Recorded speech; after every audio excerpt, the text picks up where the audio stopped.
County, of course, the comments by Granton Samboja and the Member of Parliament for Malindi constituency, Aisha Juma, creating quite a stir here in this region. Of course, to make sense of this entire political scene, I'm now joined by my panelists. On my immediate left is Honorable Suleiman Dori, the Member of Parliament for Msambweni, that is in Kwale County. He hosted the DP William Ruto on Saturday in his constituency. And then we also have a political analyst, Professor Hassan Mwakimako, who is also a lecturer at the Pwani University. Gentlemen, before we get into the entire issue of the coast visit this weekend, what do you, briefly, what do you make of the handshake between opposition leader Raila Odinga and President Uhuru Kenyatta and what it means? Let's start with you, Mheshimiwa. Thank you very much. On my behalf and behalf of the coastal leadership, I can say I positively support the move by the two principals because it gives the impression of unity to Kenyans. So I think that's a good sign to most of us and even to leaders now. At least we be in a position to see how we can be together and see how we can move forward. Prof? Well, I think it was not an ordinary handshake. It's a handshake that I can characterize it as that has the possibilities of being a tsunami politically.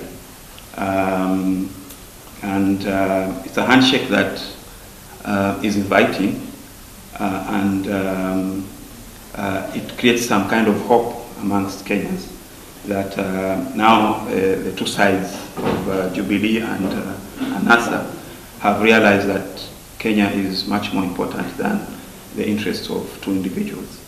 So this is a handshake that nationally has created hope amongst Kenyans. It has also created some kind of ripple effects because politicians have already started analyzing and responding to that particular handshake. So it's a tsunami kind of a handshake, and we need to wait and see what comes out of this handshake. Now, let's talk about this visit this weekend. And Dori, you are the chairperson of the Coast Parliamentary Group. You are also the one who invited the DP on Saturday, unlike in the past where opposition leaders would sort of avoid such meetings. What was going on? Why did you invite him?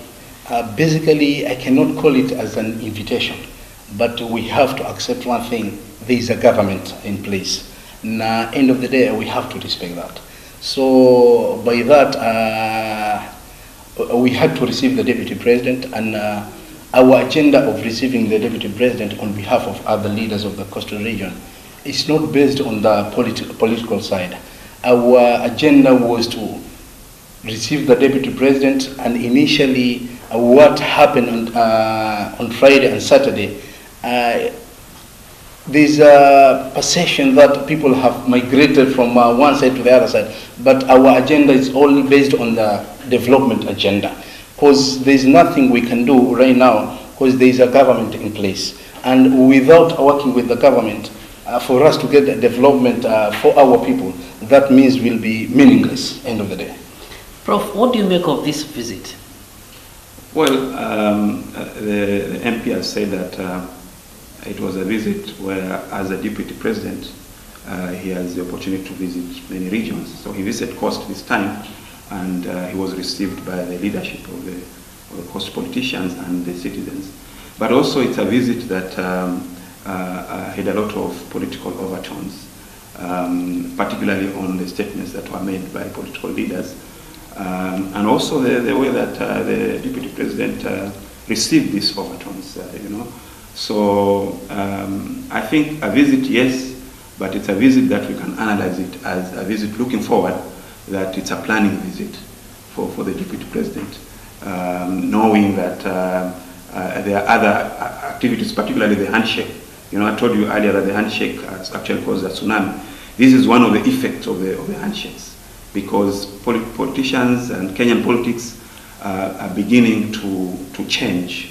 They have become very dynamic, and that handshake is defining politics going forward. So I think the statements by our politicians were actually a very clear indication that it was development, yes, and it is expected, but also the politics is in it as well. Yes, let's talk about the politics. One of the biggest critics of the Jubilee administration, the Member of Parliament for Malindi, Aisha Jumwa, causing quite a stir there, saying that 2022 is the Deputy President William Ruto. And we know that there are some people here, some leaders here in this region who have expressed ambitions of also of running for 2022, including the Governor of Mombasa, Hassan, the Governor of Kilifi County, Amason Kingi, and other leaders who maybe they have not announced those ambitions. What do you make of this as an ODM member? Honestly, what I can say is that I cannot oppose my colleague's view, but I can say that's a view for Mheshimiwa Aisha. But at the end of the day, we cannot also stop ambitions of other leaders. You know, ambitions, end of the day, has plans. Now, for someone to have ambitions, you have to come out and tell us your ambitions. So, by that move, it gives us an impression that at the end of the day, Mheshimiwa Aisha, what she talked yesterday in Taita, it's a move that should give, it's a wake-up call to those who are ambitious for 2022 to wake up and make their things straight. As politicians, we have to say, no one can determine our destiny.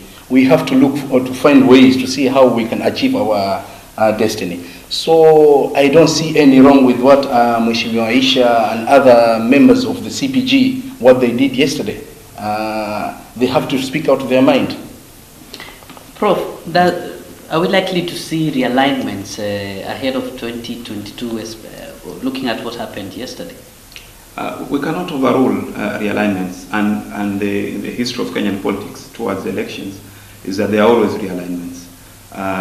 Even the handshake itself is an indication that possibilities of realignments. So we cannot overlook any kind of realignments. And I think the statements that were made by these Kenyan coastal politicians is an indication that the possibilities that they could think differently any time. You know, because the expectation was that the coast is basically dominated by NASA ODM, but to hear an MP elected on a NASA ticket, an ODM party, make a very bold statement to say that come 2022, we are going to support you, is also an indication that these realignments are a reality of our Kenyan politics, they are a reality of our coastal politics, I would actually agree with the MP that individuals have every right to show an interest in political leadership, and to be able to do that you have to make your own pronouncements. So at this time some members say that they were supporting, or they were ready to support come 22 the Deputy President. It doesn't stop any other person from showing similar interests. And it doesn't stop any other politician for saying that they are also supporting the other person if these other people come out. So it's an indication that Kenyan politics are very dynamic. Our politicians are very fluid, you know, and it is expected. From now on, things are going to change. They will not remain the same. Yeah. Let's talk about this handshake. The two of you agree that it is a positive move towards sort of bringing the country together. But who actually benefits from this entire, what is happening currently? Who do you think is a beneficiary? Honestly, my brother Mwangangi, we cannot disclose exactly on my side who will be a beneficiary of all this. But what I can say, Kenyans will be the beneficiary of all these procedures of the handshake. But as the coastal leadership, surprisingly, what happened on Saturday and Friday, it has bring a lot of interest within our party.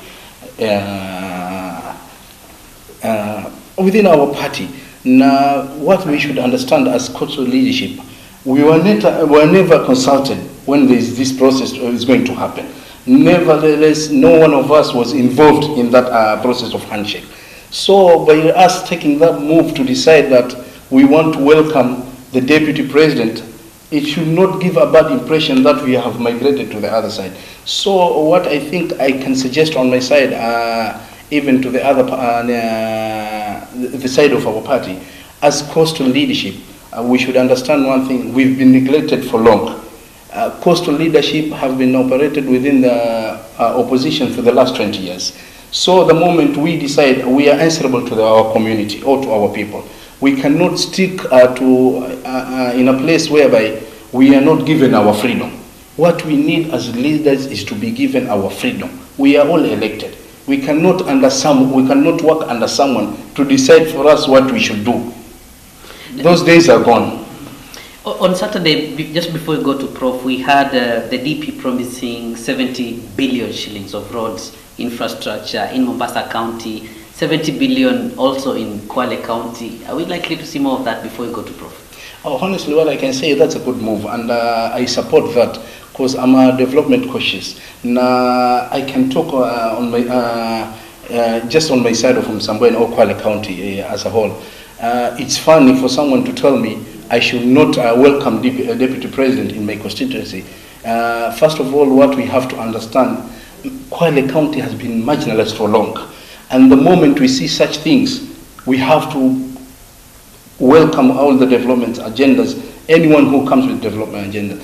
And like in my constituency right now, as we are speaking, we have only one road connecting the entire Kwale County from Likoni to Lungalunga. Now we are talking, the government has invested 1 billion in my constituency that will connect will connect the road from Milalani to the end of my constituency, which is Mivumoni, 28 kilometers. Second thing, Deputy President also gave 50 million to the Technical Training Institute, and so many things that have benefited my constituency. So I don't see any reason why people should be think negatively about the agenda of the visit of the Deputy President. Like issue of Mombasa. Mombasa is the hub for the coastal region. We have to support that. Right now there's this agenda of 70 billion for development, from Digo Road all the way to Mazeras, a dual carriage. So if government have focused in the development of this county, and yet the leaders are not being supportive to the government, what impression are we giving? So on my side, I think what I can say, there is time for politics and there is time for development. What do you take? What is your take on this? Well, development, yes, we need development, but you know the handshake was symbolic. But we need to move from the symbolism of the handshake and deal with the real issues about why these people had to come together and show the nation that they are now agreeing or ready to talk. What were the issues that caused these ripples? What were the issues that caused differences between Kenyans? And these are the issues that we need to begin addressing, and not just focusing on the handshake. We need to begin to address those fundamental issues that cause differences amongst Kenyans, so that moving forward, we don't have the same issues being repeated, and then we look for an opportunity for another handshake by two other individuals. So to be serious, this handshake can only be looked at positively if these two leaders, together with Kenyans, are going to be ready to address themselves to the fundamental issues that caused differences amongst Kenyans. And one amongst this is the issue of electoral justice. You know, we need to find a way that we can address the issue of electoral justice. We need to find ways that we can be at par in interpreting what devolution is all about and how is devolution going to be realized. We need to look at issues of the justice system. You know, so there are these fundamental issues that we must begin to address. We need to look at what is going to happen with IEBC moving forward. You know, because if we just talk about the handshake and we just talk about, oh, our leaders have agreed to come together, now we are going to enjoy peace, without addressing these fundamental issues, then this handshake is no good at all. Because what you raise is raises a fundamental question, and majority of Kenyans are asking: is this handshake enough to bring unity to the country? Dori? I think it's not enough, because just like the way I expressed myself earlier, we are just positively about the handshake, but we don't know the reason behind that handshake. We are in darkness. We can never tell anything. As a member of ODM, I can say I don't know the reason about the handshake, because we are even if today you fall to our minority whip and ask him what is the reason for this whole handshake and everything, he's in darkness also.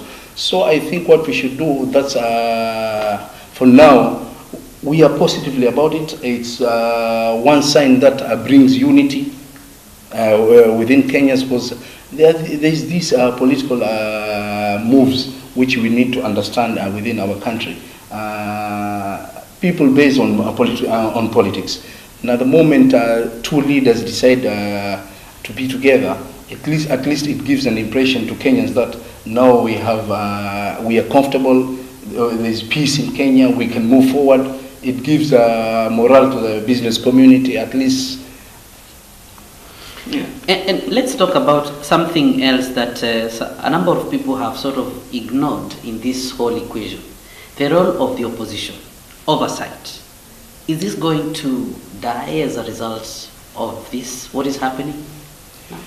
Thank you, Mwangangi. The role of opposition will still remain the same. And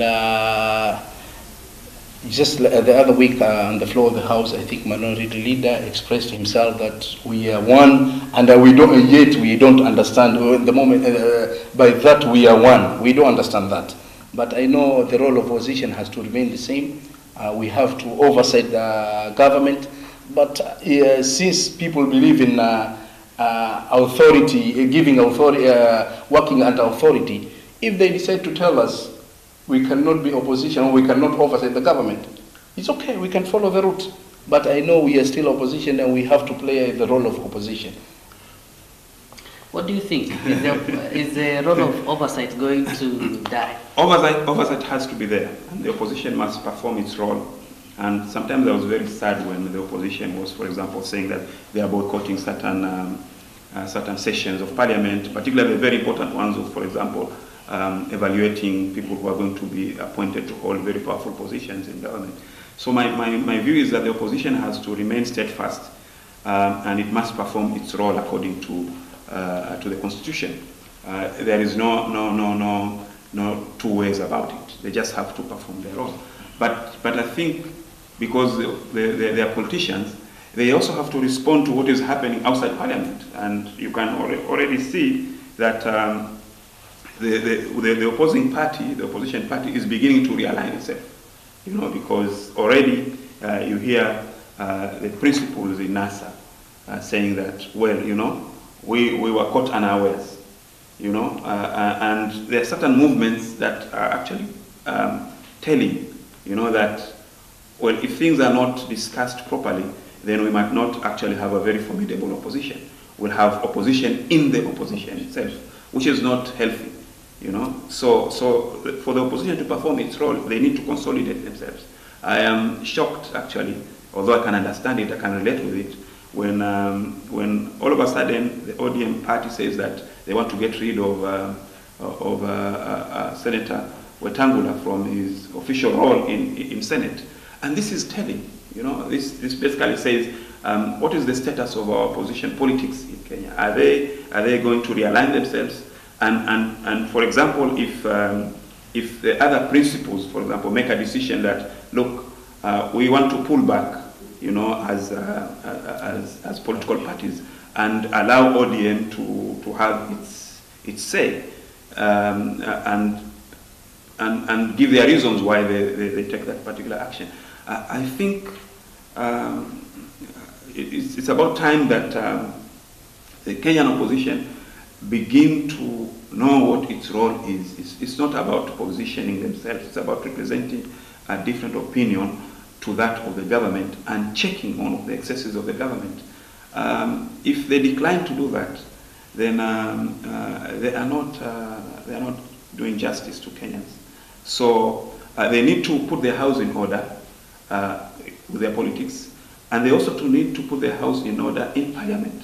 you know, so that we see that where there are excesses, the opposition is in the forefront to bring these issues. But my worry is that the opposition is always raising personal issues. You know, they're addressing themselves to personal issues, not the fundamental ones. You know, so they need to give us opposition politics that we can relate to. You know, and maybe as we move towards the end, there have been issues here in the Coast region, issues of marginalization, as you said, issues of land, and many other issues. Are we optimistic that finally these issues will be a thing of the past? Dori? Mwangangi, I think these issues have been there for longer. Now, one thing we should accept as coastal leadership, we have to take charge. And make sure that we come up with a system that will sort out the issues that have stayed for long.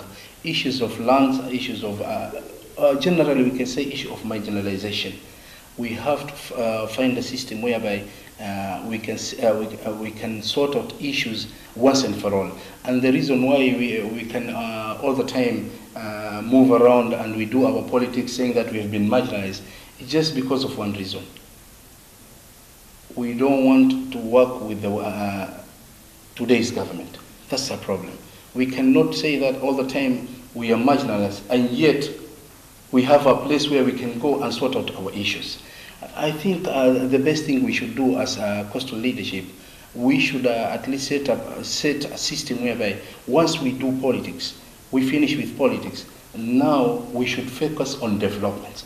The moment we decide to focus on development, we'll be in a position to know what is right and what is wrong. Because if we have a planned thing to know 1, 2, 3 has to be concluded once and for all, I think we'll sort our issues. But we cannot work under system all the time. We just bringing confusion within our community. When the time comes, we say we are marginalized. We are marginalized. We've been elected. We have to stand firm and work on behalf of our community.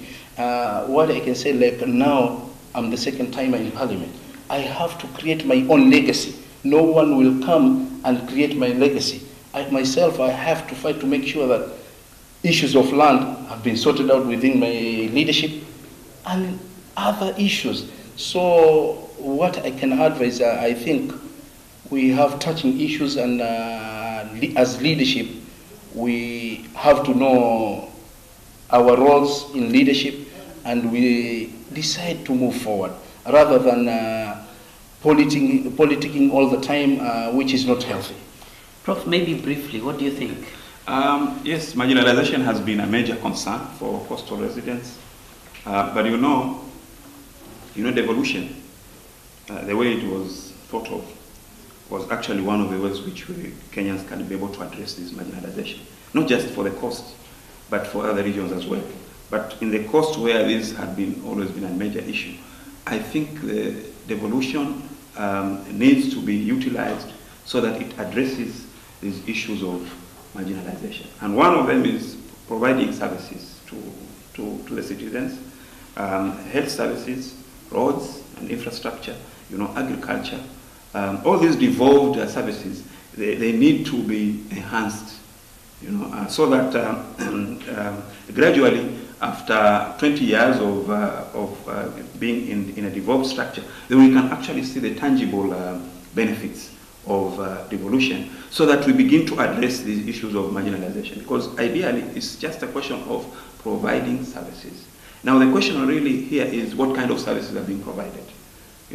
Are the citizens getting value for money that these county governments have been allocated to address themselves to these challenges of marginalization? If county governments are not going to work hard to ensure that they put up very formidable structures, if they're not going to utilize the funds for the purposes that they're meant to, then not just coast but all other regions will experience marginalization in the future. Because if you are not going to build a good hospital for your citizens, then other countries will build a better hospital for their citizens, and then you will not have hospitals. You cannot say that you are marginalized while you actually wasted your resources.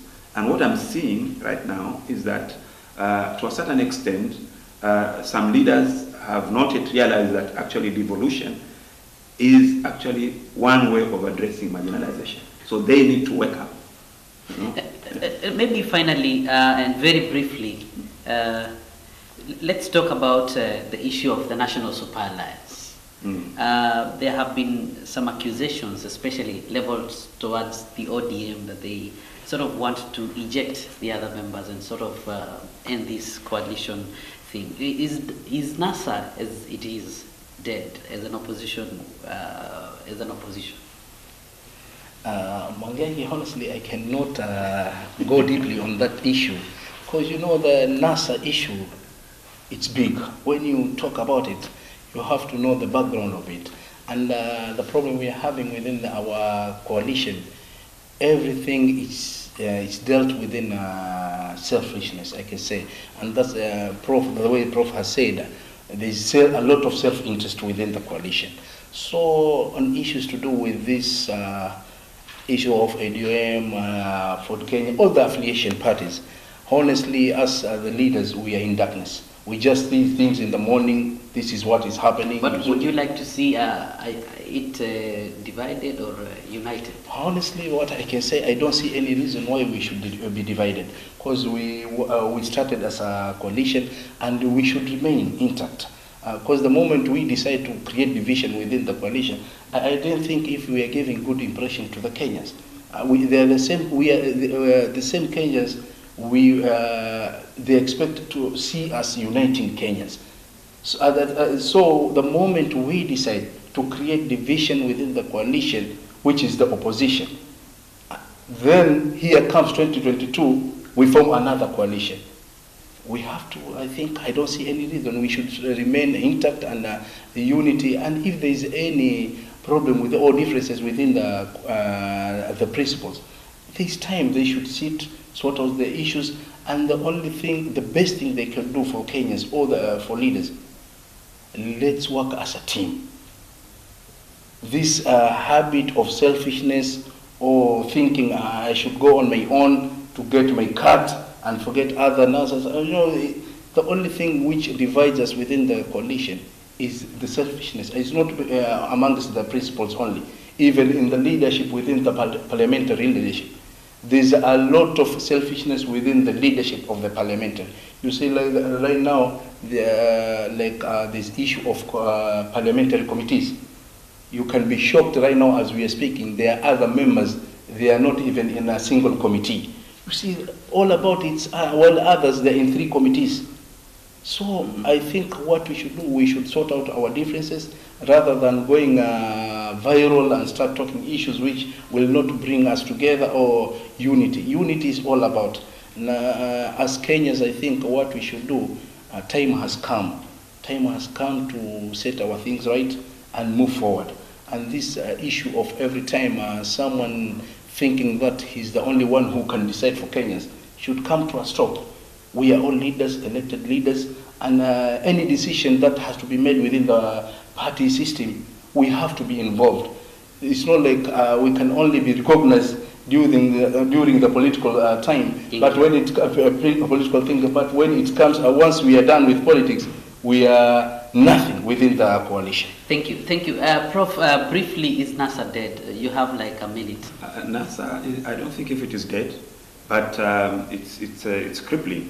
You know, it's not standing up straight, and it has to stand up straight. And I think Mheshimiwa has said it all, that there is a lot of dishonest, lack of consultation, but broadly it's because we do our politics based on the individualism, you know, that we follow a particular political leader. We need to do our politics based on policies. You know, we must offer alternatives in terms of policies, so that when Kenyans go to a particular political position, it's because it has more policies that are favorable to them or that are going to help us build a strong economy. We don't discuss policies, you know, we discuss personalities in our politics. So if a certain politician moves to one side, he is followed by a group of other politicians, just like a cheering crowd. We need to stop that kind of politics. And I think citizens must begin to ask that, what is the difference between all these political parties that we have? Thank you. That has been Professor Hassan Mwakimako, a lecturer at Pwani University and also a political commentator, and Honorable Suleiman Dori, the Member of Parliament from Msambweni. He's also the chairperson of the Coast Parliamentary Group, of course, giving us an insight on what to expect in the political divide.